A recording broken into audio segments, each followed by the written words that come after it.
My guest today is Delia Ginorio. Delia is the Survivor Restoration Program Director for the San Francisco Sheriff's Department and a nationally recognized expert in criminal justice reform.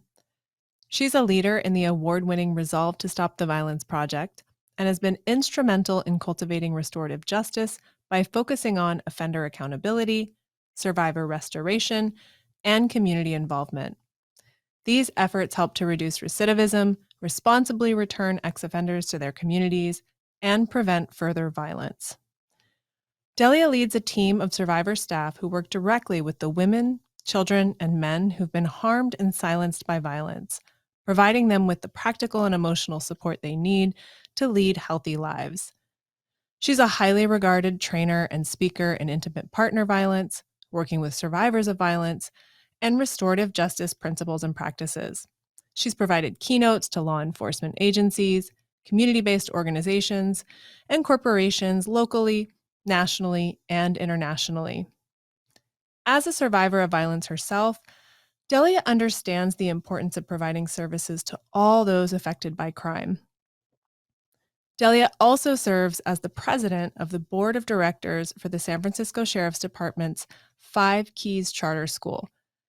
Five Keys is the first charter high school in the nation for adults who are incarcerated. Her work and leadership are instrumental in accomplishing the school's mission and goals of becoming a model for restorative justice education. Delia and I connected through my partner Alex, who came to know her through his own work as a first responder. Our conversation today is open and candid and contains references to some tough things that Delia has experienced in her personal and professional life. We don't go into any violent details, but we do discuss cycles of violence here. So please be aware and shore yourself up with care as you listen. Let's welcome Delia to the show.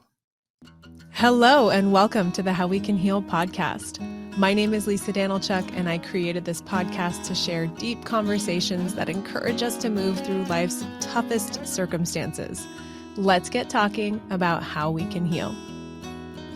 Hey, this is for my mental health professionals and yogis out there. As you may know, I've been teaching about how to incorporate yoga practices into trauma recovery for a long time now. And in 2015, I brought those teachings online and created the Yoga for Trauma online training program. The program runs just a few times a year and is an amazing place to learn how to bring yoga and trauma work together in a skillful and grounded way. The community connects helpers and healers from all over the world who are deeply invested in trauma-informed yoga. You can find out all about it at howwecanheal.com/Y4T. That's howwecanheal.com/the letter Y, the number 4, and the letter T. Make sure to sign up for the wait list to be the first to know when enrollment opens next. All right, welcome, Delia. Thanks so much for joining me, for coming on the show today. Thank you. It's honored to be here. Yeah, I'm super excited to talk more about your work. I think you do really important work, and you're serving people right here in the San Francisco Bay Area. I think you've been doing that for quite a long time. So I'm just curious if you could tell us a little bit about what you do and how you got into it. Okay. Well, the last place that I thought I'd be working would be the San Francisco Sheriff's Department. That was not a goal. That was not a dream. That was not a career path. But ultimately, I was going to school to, I thought, to become a therapist. That was my interest in because I wanted to either help abused women, abused children, or abused animals. And the more, and I was working for a managed care company with it through an employee assistance program. And I got really frustrated myself, as an admin person starting out, but then also working close with our counselors, our therapists, who were providing services through the employee assistance program. And just, the way the managed care worked is that we could only give the clients that came to us for support 1 to 3 sessions, maybe 5 sessions. Ouch. Right? And as a survivor myself, who, I just turned 61, and I feel like I've had 150 years of therapeutic therapy one way or another.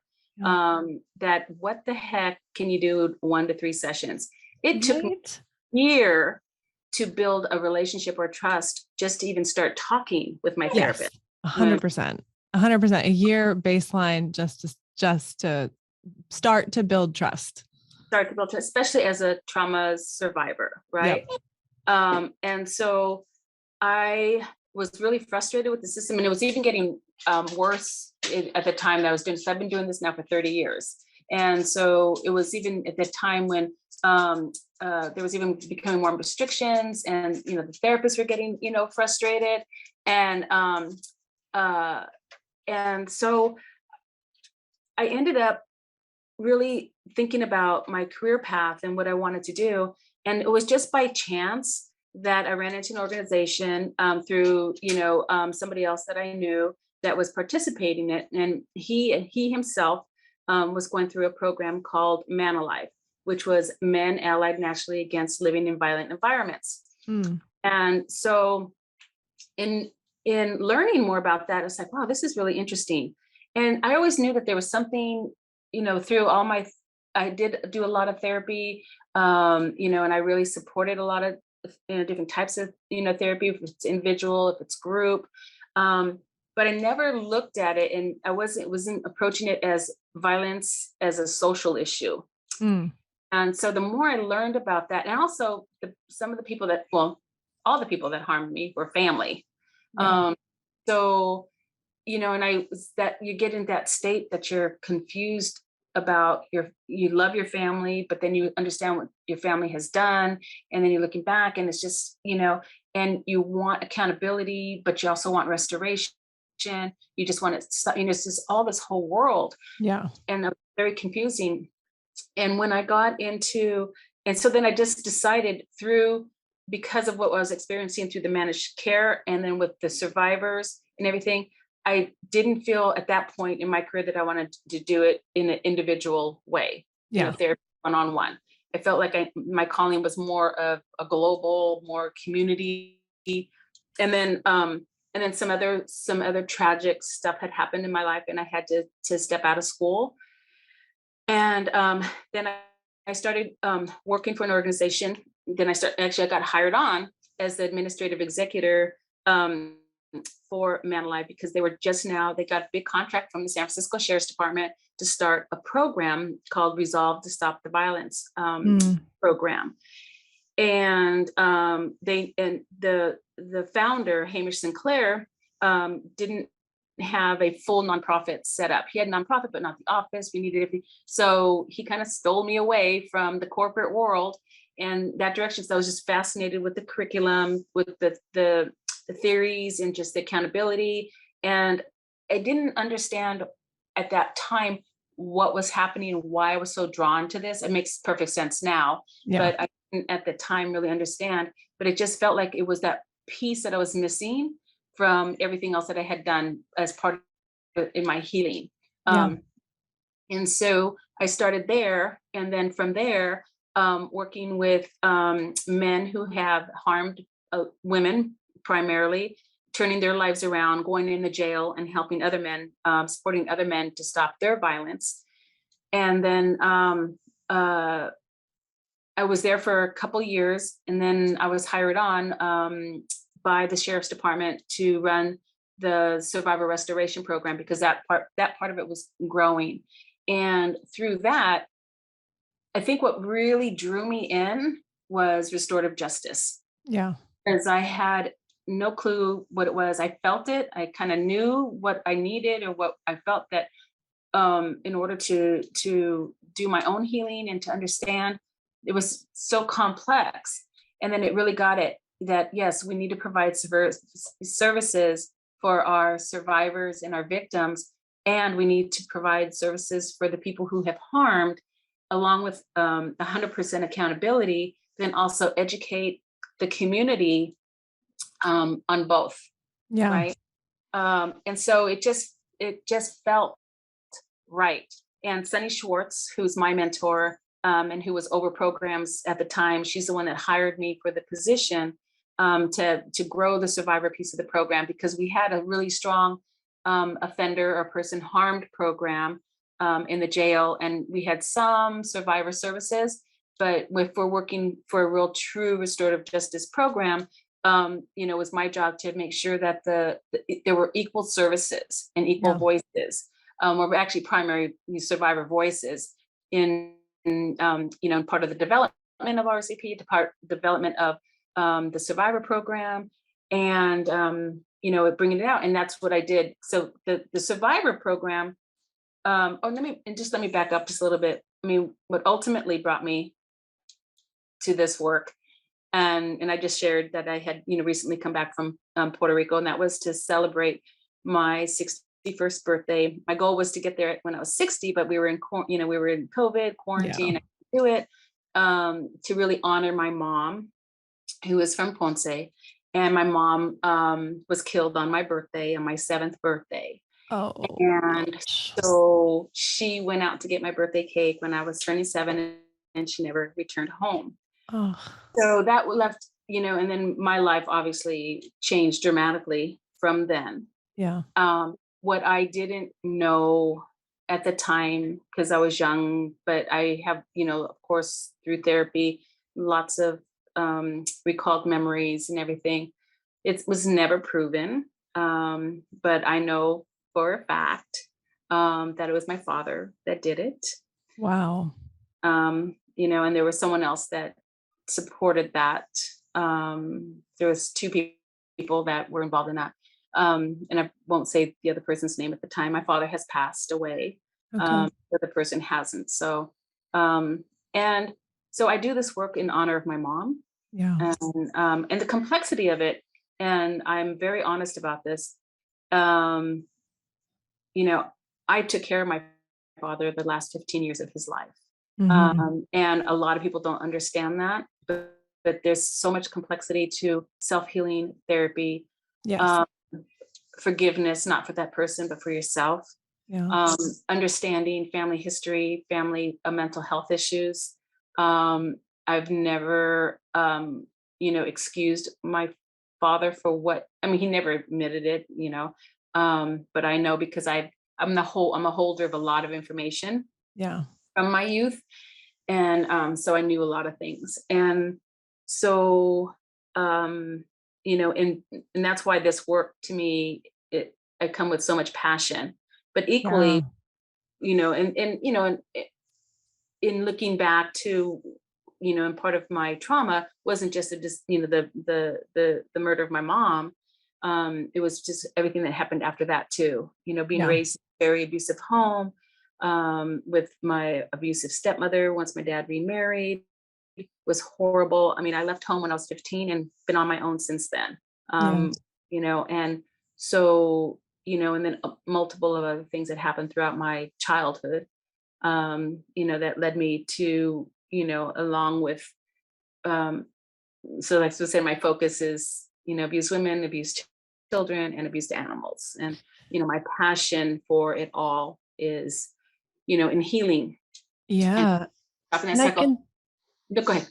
I was just going to say, I can so see how personal it is, but also how systemic everything you're talking about is, right? Like there's this very personal element of violence and how that's impacted your life, you know, your life trajectory from when you were 7, maybe even before, in a very serious way. And then there's what I think is unique in what you're describing personally in the work that you do is this perspective that includes who we might call the perpetrator or the person Mhm. who's inflicting the violence, the person who's causing the harm. And so that to me stands out. Not only are you doing that in work, which I think, I know a lot of therapists and people are like, oh, I want to work with victims and I want to support victims. And not a lot of people want to go work with people who are sex offenders or perpetrating violence or have committed homicide, right? A lot of the way we work systemically just kind of puts those people off in a corner, and it doesn't have a restorative justice. It doesn't have a healing component. But what I hear from you is addressing that, which I think can be really challenging. It's, probably even more challenging in certain ways than working with victims of violence. And then also to be doing that in your personal life, to care for your father for the last 15 years, right? To hold this information. It's a lot, but like I hear as you're talking, I'm like, that's either a lot of therapy or a lot of wisdom or like a wise, like you're a real old soul. You're like, because I just think that's really, and I understand why that's really challenging for a lot of people. So I wonder, and I know you were about to say something else. So if there's a thought you want to finish, please do. But I also wonder, like, if there's anything you can share about like how do we get there, or how in your work do you support other people? I know, you manage other folks professionally or working with a nonprofit. Like, how do we support providers, support each other in holding that space where I really believe, and I think we share this, like that's where the healing actually happens. If we just push some people to the side and say, oh, you did something bad and we're just going to put you to the side and forget about you. Well, if we put them in jail or whatever happens societally, well, then they end up coming back and doing it again and harming more people. And then the cycle just continues. So how do we interrupt those cycles? Do you have any thoughts on that? Yeah, well, I mean, the hardest thing for people to understand is that a lot of times victims become perpetrators. Yes. That's why the resources and support for survivors and victims are so critical, because, and that's why we do survivor impact, so that they can come back and share their story, they can be heard, they can be validated, they can be understood, and continue to get services, right? Yeah. Because, well, I mean, I easily could be in prison right now. I was a very angry young woman. Mhm. I just waiting for somebody. I wasn't a bully. I wasn't looking for trouble, but I had so much built inside of me that all you had to do, I would just like walk around. Okay, just someone just touch me wrong. Just, touch me and I'm just going to go off. And I did. I mean, that happened twice. And that's when I realized something. I would go from 0 to 1,000, and yeah, the two girls that I harmed, were bullies. They were, but it was the way that I went from 0 to 1,000. Like felt like I could kill somebody, Yeah. right? And it scared me.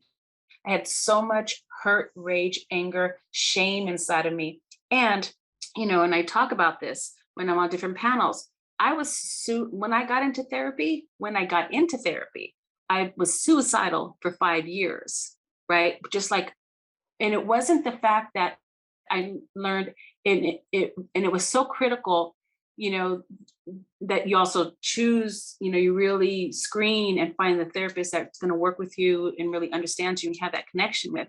And don't be afraid to say, you know what, this isn't working for me. I need to find someone else. Yeah. But find someone else. There is someone else out there, right? And that understands and that can give you that support. But it wasn't that I wanted to die. I just didn't want to live with the shame and the rage and the hate. And I was just tired. I went into therapy when I was 19 years old. Mhm. And then I'm 61. Nobody was going to therapy. If you went to therapy, you're crazy. I think you're crazy if you don't do it now. Yeah. But you're crazy if you didn't do it. No, none of my friends and everybody saw me as Delia happy, this I mean, that was just all a facade. Inside, I was literally, and I was exhausted. I was tired of life at 19. I'm just like, Wow. I'm tired. And then the more I found out and how messed up my family was in therapy, it was just so traumatic. It's like, that's not normal. That's not normal. Oh, that's not normal. So in order to do this work that I've been doing for 30 years, I had to challenge my whole belief system, Yeah. right? Not only what my family put on me, but what society put on me, Yes. right? And that's where Man Alive really helped me in that sense, challenging what we call the male role belief system, right? Mm. And on what boys are taught, what girls are taught, how society plays it in, how we teach our young men to be violent, and then when they are, we put them in jail. How we teach our girls to be in a certain role, and so I had to challenge everything I was taught, right? And then also, being open to not just doing one-on-one therapy. Then when, because my poor therapist at one time, when they wanted me to go to an incest survivor group, and I'm like, why? I go, I don't get that. I really didn't get it. I got it now, but even though, because I said, well, my dad never did anything to me. My dad, was cuckoo crazy and other things. I go, but my dad never was inappropriate with me like that, right? I would say Mhm. it. And it's like, no. So it's a longer story, but the things that happened around me, Yeah. right? And I didn't understand that I didn't have to be in a physical relationship with him to be an incest survivor. There's an emotional incest. There's Yeah. other things that had gone on that was not okay for a 7-year, 8, 9, 10-year-old to be dealing with. Yes. And other things that happened in the home around that I knew was happening. Yeah. Right. So, so being open to that, doing individual groups, I mean, doing group therapy for whatever you need, doing one-on-ones, continued. The only way I could have done it is also seeing that healing is a journey, right? It's going to be lifelong. Yeah. It's lifelong for me, always. Um, Working on what triggers me and taking responsibility. If you're going to do this work working with victims or offenders or any, you have to take responsibility for your own triggers. It's nobody else's responsibility, right? And to work through that, and understanding what your limits are. For instance, I'm probably the only one in the sheriff's department that works equally in both worlds of providing services for survivors and providing services for offenders. Hmm.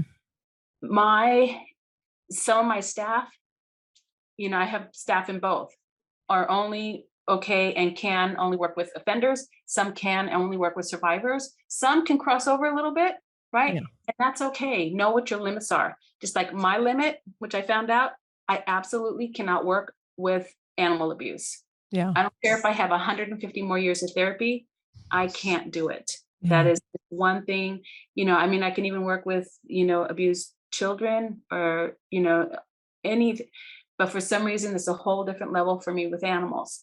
Um, and I'm clear with that. And so when my case managers bring me a case and there's animal abuse in it, and I'm like, okay, I'll do as much management with them and support I can, and then I'll transfer it over to someone else to support or do. Yeah. Um, and and continued. And whether it's dance, whether it's creative writing, yoga, meditation, anything, because a lot of people think that they don't include that in their self-care or part of therapy, right? Yeah. Creative arts, telling your story. And then in this field, what has helped me stay sane, because I've, doing it for a long time, and I've had intense cases, I've had levels of accountability that have been really hard to hear from people being accountable for what they did, to victims, sharing their stories, to I've also had two of my clients murdered in my career. Yeah. That was, devastating, and having to sit through court processes that brought up a lot of stuff from, my own personal stuff. And Yeah. I haven't been in therapy, like one-on-one therapy, since 19 until 61, but there's been years that I wouldn't, and I've been fortunate that I've had my same therapist, I've Nice. had two therapists. I'm just grateful because I don't have to relive everything. I just call them like, hey, and she goes, well, maybe, do you think they could be connected to that? And I'm like, oh my God, you're right. Right. And When so they then I know said, you so well, they can just be like, well, oh, you normally would react this way. So since you're reacting this way, that tells me something else is happening. You're like, thank you. I don't have to spend 10 years explaining myself to you. and then have that relationship with your support person, whoever it is, Yeah. to hold you accountable. And just Yeah. like, Delia, now you know that one of your tools is, one of your defense tools is being passive aggressive. Do Yeah. you think you're maybe using? I'm like, oh yeah, I'm doing that, right? To be accountable, to really do that work. And that's what I see the most that's harmful in our field in general, is people get into this work without doing their own. Yeah. Yep. And they're supporting other people to do what they're supposed to do, but they're not doing what they need to do. Yeah. That's my biggest struggle with everybody that I've worked with, Yeah. in any organization, because I would go to an organization of a team of beautiful women, and there's all this infighting. And Hmm. I'm like, so to dissect that, to support them, to understand, how important our own work is. And I even had a case manager come, and she was working with offenders, and she really wanted to work with survivors. And she worked with me for a year, and then we both came to the conclusion that she just didn't understand that how much of a victim and a survivor she was of herself. Yeah. So she stepped away, right, do some work, and then she also realized that she actually worked better with offenders. You Interesting. know, Yeah. really, do that. And in this work, It's really important, to self-care, obviously, because I've seen so many people get just, we lose some great, amazing, both men and women, due to, just burnout and just not taking care of themselves. I'm going to fix everything. I'm going to save the world. I mean, Yeah. I was started there too. I've been thinking, oh my God, I have all this great information. You guys just need to take it. Yeah. Um, and, and realizing that if in my whole career, if I've just helped one person, that one person has maybe, 50 to 100 to 200, 300 people in their life, Yeah. right? And I've touched their lives. So it's not, and it's not my job to fix, it's just my job to hold a safe space, to Yeah. provide information,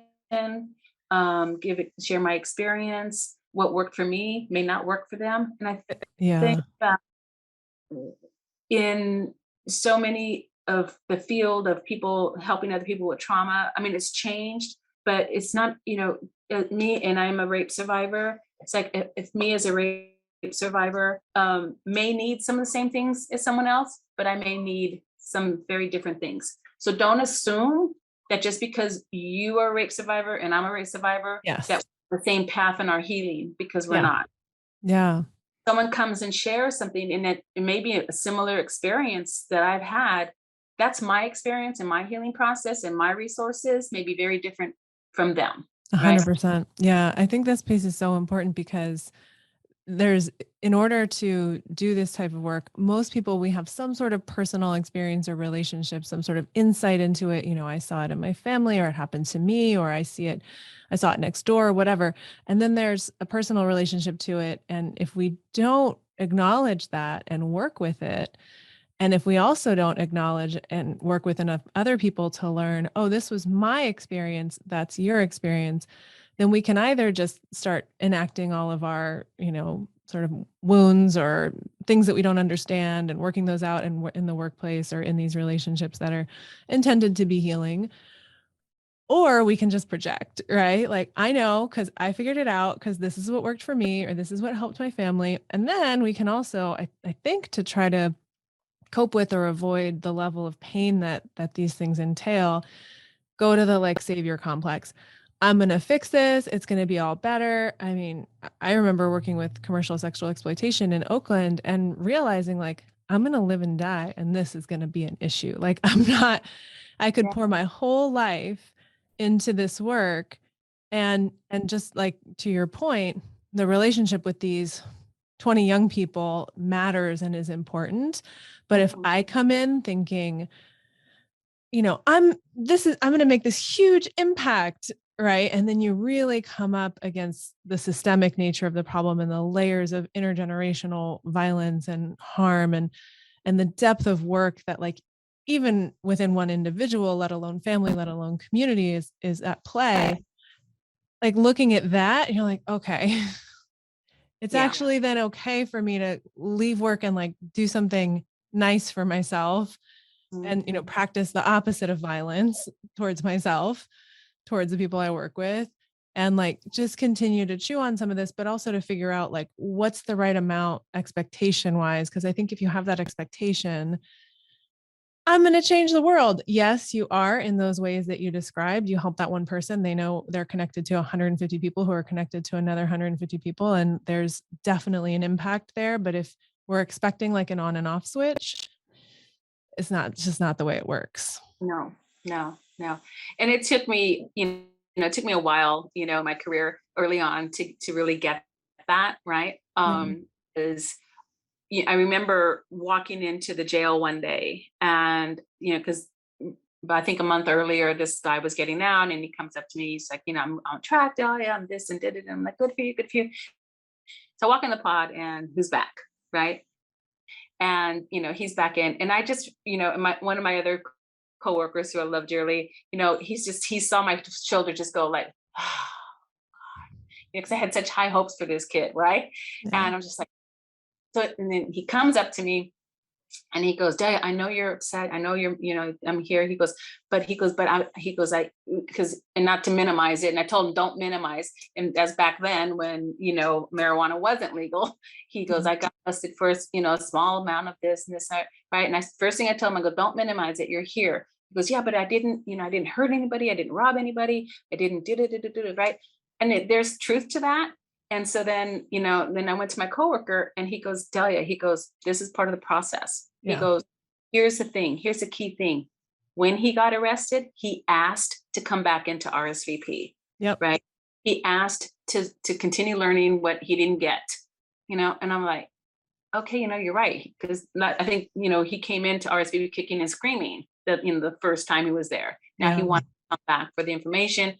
And yeah, he didn't, so it was those kinds of things, People talk about and recidivism, how sometimes people actually do something to come back so they can get the services or the care that they're getting yeah, internally, right? I mean, I it's think that happens too. I don't know. Again, I don't want to minimize or make excuses, but sometimes there's some of that at play, consciously, unconsciously. It's like, well, at least I have relationships there, or, for someone to see you and have that response, like, I know you're disappointed. Like that's almost like this reparenting or something, right? Like that's some deep trust and relationship for someone to already know that you care about them, have a certain hope or expectation, right? Want them to be doing well. Like there's so much just in that little snippet of conversation there.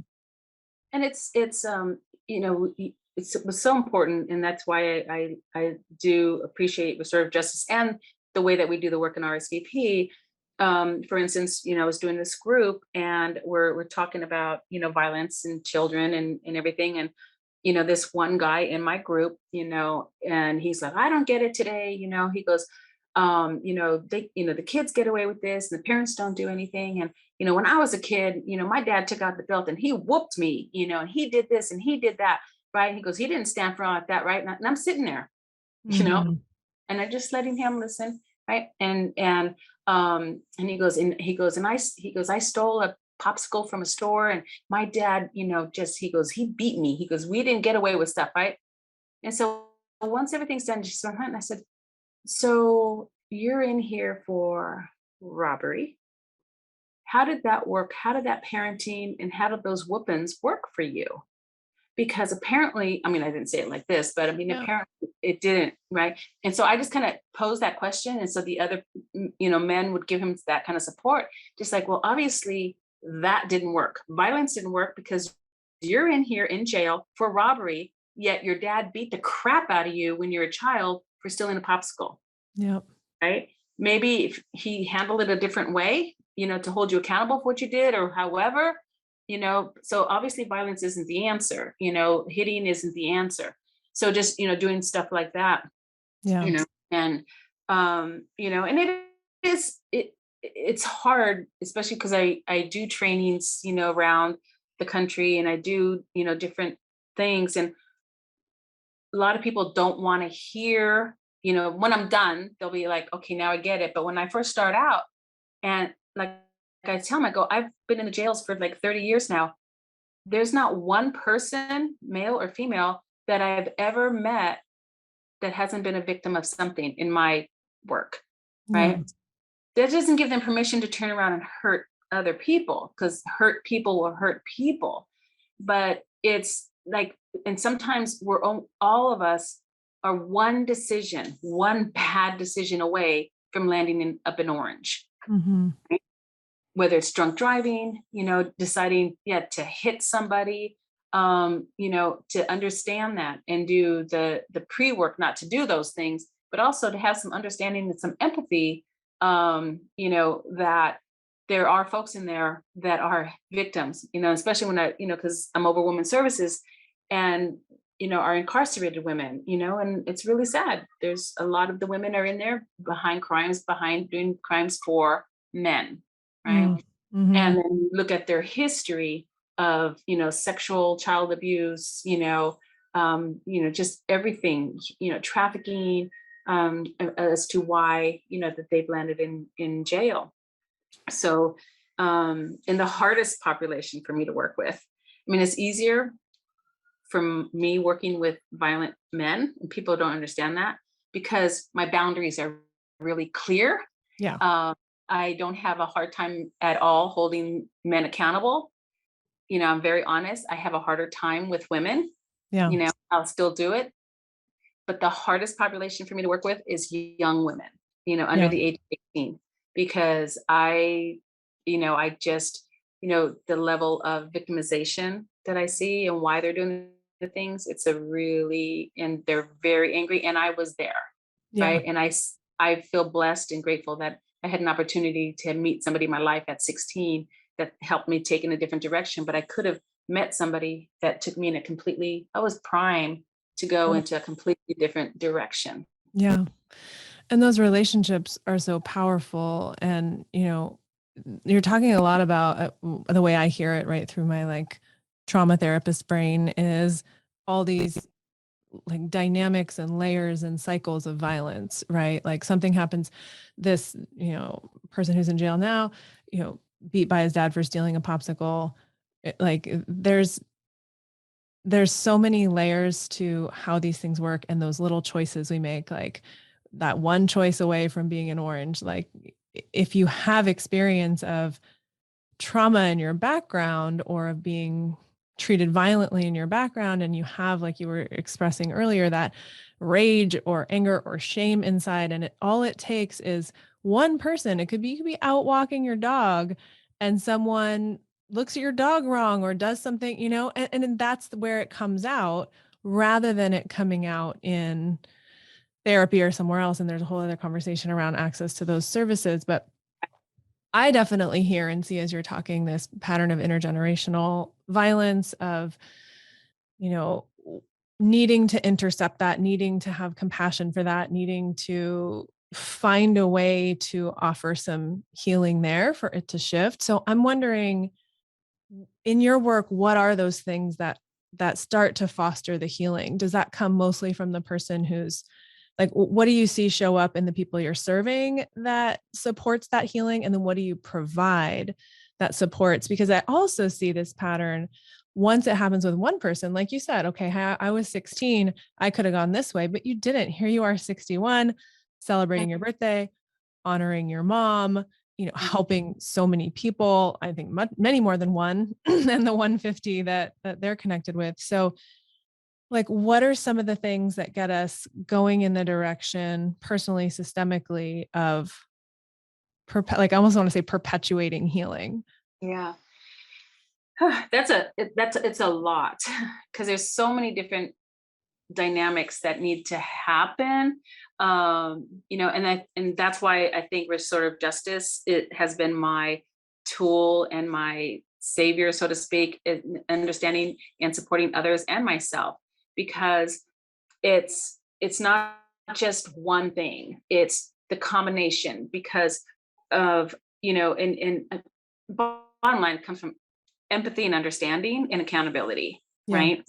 And because I can really be hard on you and hold you accountable and still have empathy for you. And even if I have a lot of deep empathy for you and I believe in restorative justice, doesn't mean that you still don't need to go to jail, right? And a lot of people don't understand that. They'll either be, well, you're restorative justice, why would you support someone still having to go to jail, right? Or, you're restorative justice, you should be doing it this way. It's like, no, it's so complex. No, it's not even complex. It's just the understanding that, given, you know, give somebody an opportunity to heal the harm that they've caused, even if their victim or the person that they've hurt doesn't want any part of the process, Mhm. right? You can still, so that's one part, is that you can still support people who have harmed people to do their own healing and do their own work and give back to the community and repair the harm that they caused, even if their survivor or victim wants nothing to do with them, Yeah. right? And the other part is giving a platform and support and understanding and a lot of empathy without blame to the survivors to share their stories, to ask them what they need, and also to give them the services so that they don't repeat that generational violence also.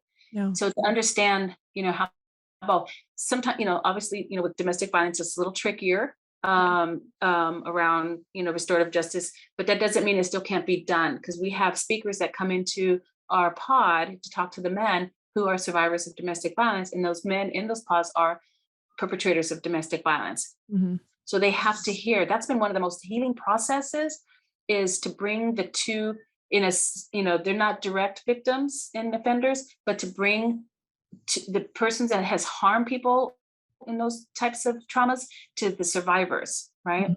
Mhm. So we bring in, moms and dads of murdered children. We bring in people who lost people to drunk driving. We bring in young adults who grew up in homes where they witnessed domestic violence or substance abuse, and people who've had their homes robbed, to rape survivors, to actually share their story on how it impacted them, the full ripple effect of it wasn't just that you hurt me. You hurt me. I lost my job. I started drinking.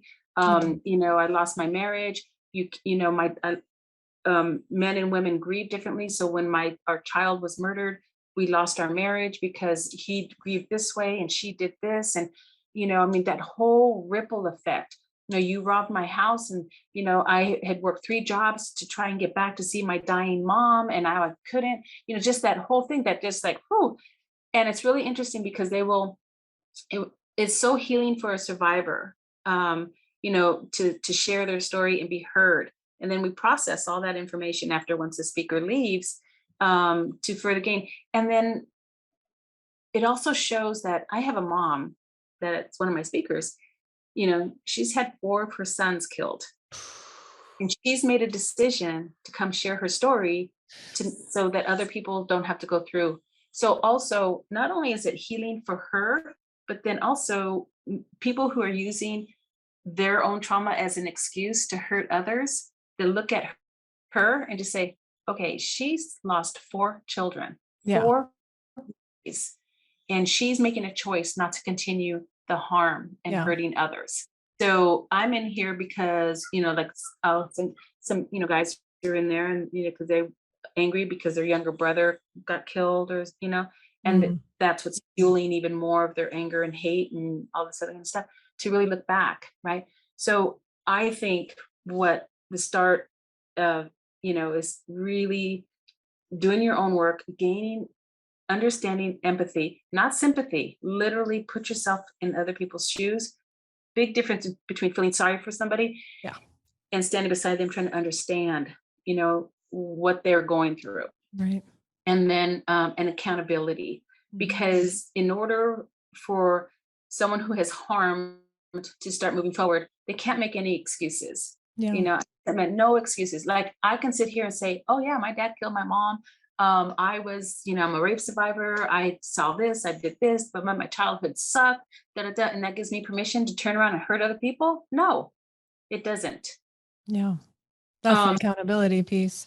I also feel like there's an element in that when you talk about the mother who lost 4 sons, when you talk about your own experiences, I think there's an element of being able to, I'm just going to say, like, stay open in the face of that much pain, or digest or metabolize that much pain. Because what I see often is someone's in pain, they displace it. And that's what keeps the cycle going. Like, I'm so angry, like you were saying, someone hits you on the shoulder, you pop off, you just download all of that pain, negativity, shame, oppression, whatever, like offloaded into the other person, this complete stranger who was, just walking their dog or whatever.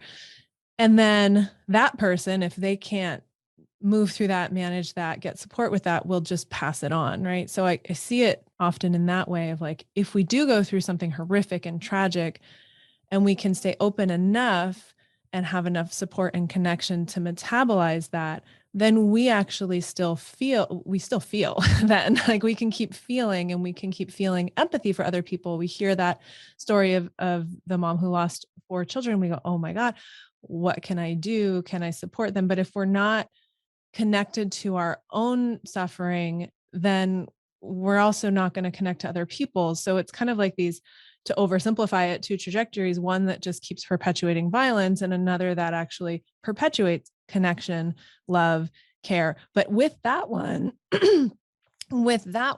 there's sadness, loss, longing, having to feel the shame, having to feel and move through the anger. And that stuff's not easy. And no. that's where I feel like, yeah, like you said earlier, I love this. People used to be crazy for going to therapy. Now I think you're crazy if you don't go to therapy, because then you don't have space and support for all of those things that are just going to happen in any life, right? And in any life, there's going to be those hard emotions. Yeah. And, it's, so, I do a part of Survivor Impact in San Quentin with the Insight Prison Project. And, I've had some of the lifers, that have really, they've changed their lives. They're pillars in the community of San Quentin, and they're doing restorative justice. And they'll come up to me and just say, Delia, it was so much easier just being out in the yard, working out, being mad, angry, hard. When I opened up and I started doing this work, it's so much harder to understand the impact that I've had on so many people and my own family, my victims. And it just, and it is. And that's what really drew me to Man Alive. Because, because I almost felt like that, because I was always afraid. I thought if I started crying, I would never stop. And if I started hurting, I would never stop hurting. So it was easier to stay angry. So I was either angry or happy, angry or happy. I was never sad, right? And never with this, that to feel the sadness. And so when you start, supporting people to have, there's so many other feelings rather than going straight to anger. But who doesn't? It's easier to be angry than deeply sad or hurt. Yeah. So and then all that gets all stuffed, and that's when it comes out in all these other different ways. But also too, when we talk about resources, it's, I feel grateful that, I was able to, and I give this to my ex-husband, the most is that, when he came into my life at 16, he had just a strong family, and he was just a really, really great guy. And just really, he was the first person that I shared my story with. And that even took a while. And, and it was the more I told him, I mean, he was just in disbelief, but the more I was around him, I was in disbelief. Like, this is what a family is. This is what you do. This is what's not okay. And then and that's when, like I said, I got married when I was 19. And then within that year, I said, whoa, something's wrong here. I needed therapy. And, so, and grateful that I have the resources, even at that young age, to start that process, because I did feel like a danger to others and myself because of all this stuff that was inside me. And to get to a point where I am today, especially in the last 2 years of this crazy world, and the hard, like our job was even harder in working with domestic violence and trauma and everything in the pandemic. It's just the switch of, I just feel like the more hate that was out there, the more anger that was out there. I just felt like for me, it was just that the kinder I felt I needed to be. I just felt like the more that was coming at me or anybody else, I just felt like I just had to be kinder, work on being kinder, instead of being, angry. But that takes a lot of, like I said, a lot of work. And my strongest advice to, support to anybody that's in this field, any kind of therapeutic field as a provider, you just continue your own work, always challenge your own thinking, challenge your own belief systems, be honest about your judgments and your prejudices. And, because we're always growing, learning, changing. And even, even I was in Puerto Rico, and, I was just telling some of my cousins, I was like, wow, even with all the work I've done, I made some assumptions out there. Right. And I'm not it's like, I'm not perfect. Yeah. And so, it's like, I just talk about it, it's just like, wow, I just like assumed this and things I didn't know, and just, or took for granted. Yeah. And, of other people's struggles, and to really kind of understand, even me, even as a survivor, as a Latina, as a woman, that I still have, many privileges that others don't. Yeah. Right. Even me. So, to continue doing the work and self-care. And I always, at the end of my trainings, when I'm working with folks, and I'll say, just have at least 2 people that aren't connected to this work at all as best friends or friends. Yeah. Yeah. That don't know anything about violence, restorative justice, trauma, nothing. So that when you start talking, they'll be like, you got 5 minutes to talk about your work. I'm not going to talk about anything else, right? Or they're in this completely different world. Like, I'm thinking of some of my friends that fit that bill. I have plenty of therapist friends, love them. I have friends that like work in tech or, corporate America or something. And, sometimes they're telling a story about corporate America and I'm like, this is all about trauma. But then other times there's just this different world, right? Like I think we can kind of, especially as we get more specialized and work, we just end up in these little pockets. And it's nice to be able to take a trip to a different world, right? I have a lot of friends like at the gym where I work with it, totally different backgrounds, experiences. I'm like, let me just step into your world of like working with insurance for a moment. And like, what's your daily life like? It's different from mine, right? It's like some relief in that. And then you can, the thing that's really interesting, I do a lot of yoga stuff. It's like, it actually helps you kind of get present to what's happening right now. Cause then you're like, oh, okay, we're out for tacos and it's Friday afternoon, rather than thinking of generations of violence or wherever your brain was, an hour before. You can shift to like, oh, it's okay for us to just like laugh and joke here, or we can go into different territories. We don't always have to live in this place of how do I solve these really intense problems that will contribute to, for sure, but like I was saying earlier, that recognition, like, this isn't something that I'm going to find the switch for and then we'll have world peace. And also finding a balance of being able to being really deep in this world and then being able to be in the other world when you also have very strong political views, or you don't believe in supporting any type of violence. Then your friends want to go see this one movie and you're Yes. like, no, I can't do No. it. No. And Nuh-uh. not judging them for like being okay because they're not in my world. So Right. I can't support that. I don't can't support who's in the movie. I can't support what the movie's about, Yeah. and things like that. Or if I go over family's house and they have their kids playing those violent video games, okay, this isn't my home. And so Yeah. how do I find that balance of not going in there? I'm like, oh my God, do you know what you're doing to your kids? Yeah. Or versus just saying, I'm, find a way of not judging, but just educating, Yeah. always that balance. So, and then sometimes I just like, have to completely turn off. I'll walk into a grocery store and I'll hear, a mom talking to her kid or something. I'm like, oh my God, so I have to, kind of like chill out sometimes, Yeah. and then, and just being open. And, I tell my staff this all the time. When I first came into the field, I started in this learning in this area, and then it went like this. So the more that I learned, the more that I taught myself, and the more trainings I went to, the less I knew, Yeah. because everything led to something more, Yep. right? DV led to, the impact on DV to children. Then how the correlation between victims, substance abuse, to, their trauma, to then, rape, then, violence, general violence, and just like the cycle Commercial of, sexual exploitation, right? It just keeps going. Yeah. abuse of power, and just, Yep. it was just like, I couldn't learn enough. So, but the most important, then same sex violence, right? And so, I said our job, we are experts in, our domestic violence, and I feel like I'm an expert at that, and restorative justice and a few other little things. But there's a lot that I know a little bit, but what I know enough is who to refer them to. Yes. So that's Like, awesome. oh, there's just too much. I'm not an expert in A, B, C, D, E, F, right? There's so many letters to the alphabet. I got maybe A, B, and C, but but I'm an expert in finding out resources, and I'm an expert in saying, you know what? Well, I don't know, but I Yes. know somebody who does. And Yeah. never be afraid as a professional in this field, just, even when you're doing trainings and presentations, that's what took the fear, because I was terrified at first in my career to do trainings and stuff. Because I would tell my mentor, Sunny, I was like, well, what if I don't? She was, okay, so you don't know it all. You don't know. It's okay to say, you know what? No one's asked me that before. Let me go find out and get back to you. And now we'll both know.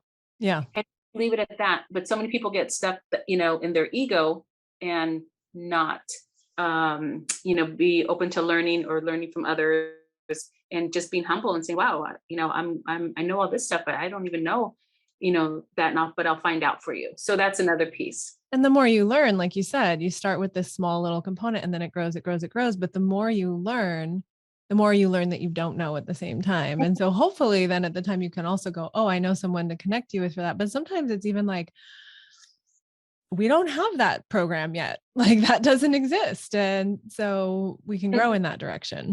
Happened before the pandemic, Mhm. because I was really, and hopefully I'll have time, to pick it up later, and that there wasn't, a space for families that their loved one committed a horrible crime, either murdered Mhm. somebody or did horrific stuff.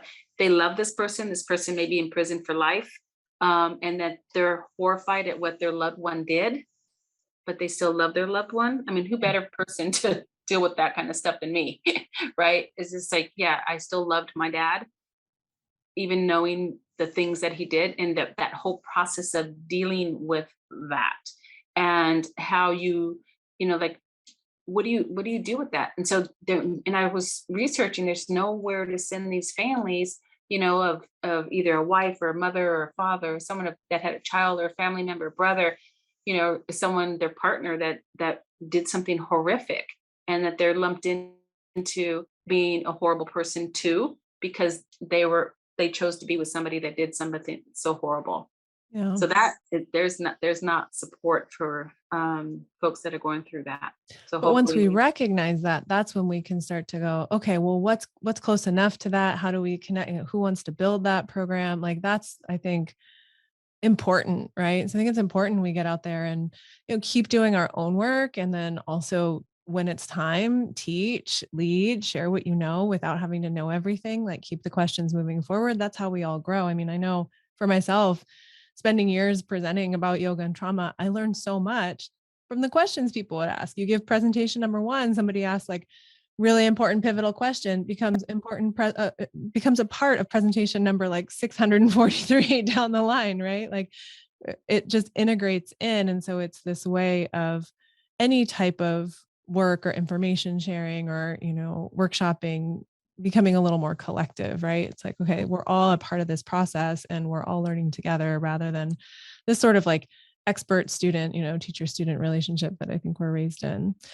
So I know we got to start to wrap up, and I'm really curious, especially given the depth of your personal experience and the work that you do, and working in this way. The term that keeps coming up for me is intercepting violence. Like you're really trying to intercept it, like with care, with presence, with understanding, and with a space to hold all of the complex emotions, all of the like messy stuff that comes up in there that we don't really have easy places to put in the world. So I'm curious, as you're doing all of that work, what gives you hope just for Oh my God. us? Well, so here it is. The day I lose hope, I need to quit my job. Yeah. I have seen so many people change, and I've seen people not change, right? And the day that I either working with a survivor or working with an offender, and I look at that person and I say, okay, he or she's never going to heal, or he or she's never going to stop harming, that's the day that I need to walk away, right? Because even folks that I thought, oh my God, they're never going to get it, they're never going to change, they're my coworkers today. Wow. Yes. That's So powerful. like I've had a guy in my group, and he was like a complete jerk, and I'm like, oh my God, and the thing is, and then here, years later, he's my coworker and one of my trainers, right? Mm. So it's a roller coaster ride, definitely. But people are changing. I do, people change. And and it's not our job, my job to judge it's my job just to give the information, Yeah. not make the assumption, because I have done that in the past, and completely wrong, and to give an example, the two men that murdered two of my victims were the ones that came in, knew all the information, help, do this and this, and they never got into trouble, and here, so, and that's an assumption that they, were getting the information, they were using the tools, but they were just better at, the absorbing the information and repeating it versus taking it in Yeah. and using that information. And so I see a lot of hope. Yeah. I've had, survivors that couldn't even get out of bed, that are on my staff. And I've seen offenders who I thought would never stop hurting people and themselves, and are my coworkers today. And so I think, and that's part of the where the community, needs to, folks in the larger can understand that people can change. And there's a lot of judgment, because they'll look at me and say, well, Delia, you had all this trauma, but you're not out there hurting people. I've been hurt. I'm not turning around hurting people. So that's where the challenge is, to get people to understand that everybody's different, resources, upbringings, and just in who you are. Like I have a sister, that still struggles with all the stuff, and so, just I say, cynicism is the biggest killer of our work, and losing hope. If you lose hope in supporting and doing others, then you need to take care of yourself and also find something else to do, and because it's not easy work. Yeah. It's not easy, but I've seen some miracles, absolute miracles happen. And I'm not ready to give up on people. I love that. Thank you so much, Delia. So I know you mentioned a couple nonprofits you've worked with. Are there any specific resources or nonprofits you want to shout out to that people can look into? So I will, and I'll send you the information that you can add to the link. Community Works West in Oakland has a lot of programs, both for survivors, restorative justice, and offenders, and they do a lot of community healing through the arts. And it would be funny when you talked about yoga meditation, but a lot of people don't understand is that we ask people to stop violating, get off drugs, do this, do that, but we don't give them other resources on how to deal with the hurt and the pain. And we were the first program in RSVP to bring in, one of the first to bring in yoga, meditation, and acupuncture into people, and we still do it. Well, pre-pandemic, and people like, and like the survivor community and people in general, like, what, you're going to jail and you're getting yoga meditation? They don't understand the full concept of we're trying to get people to stay clean and sober. We're working on their trauma so they don't re-traumatize and hurt others. We're working on them stopping their violence. We want them to get jobs and blah blah blah blah. And if we're going to take all this away and not give them a healthier way in dealing with everything, and it's beautiful because then we'll have some of the men come out and then actually going to yoga meditation classes out in the community, and so in Man Alive, Men Allied Nationally Living Against Violent Environments is another great nonprofit organization, that provides services for men who offend. And then, I'll give you a link to, like our 800 numbers for any domestic violence, sexual assault numbers, because it's all intertwined. There's so many, we're blessed in San Francisco. We have a lot of support services for healing and moving forward in our lives. And one of the, if there is a silver lining pandemic wise, is that some of these offerings can be more online and more accessible. I mean, if people have an internet connection, if they have access to a computer, then they can drop in, even watch a recording of a webinar or things like that. So I feel like there are a lot more resources that way. I hope that some of the in-person stuff, I think, is slowly coming back in different ways. We're still in unknown lands here, but I think it's been hardest on a recovery field and people who need community connection and people connection to stay clean and sober. I've seen a lot of lapse in the past 2 years. That's been the hardest on that, but that's getting back on track. But there is so much you can get through now because of what we've learned and doing the Zooms and being able to connect in a different way, and and the connection with other people and being open and sharing is probably the most healing and rewarding way in all areas to enhance your own professional work and your personal work.